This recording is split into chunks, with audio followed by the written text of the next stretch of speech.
Then I have FSA headset with, I am Josh Rogers and this is my bike check.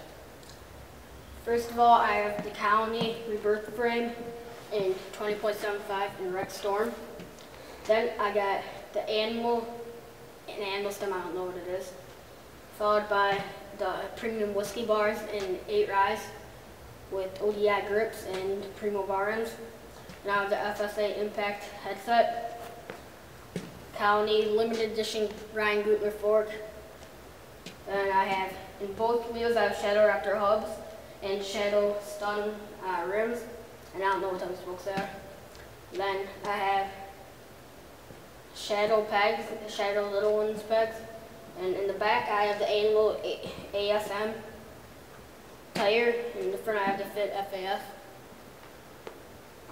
And I have Shadow Conspiracy interlock chain half-link volume 2 with the Odyssey MDS 28 tooth sprocket. Then I have a piece of shit kink cranks, followed by Odyssey PC pedals, twisted, whatever they're called. Then I have a custom duct tape thing seat, a Colony seat post combo slim, and I think that's about it.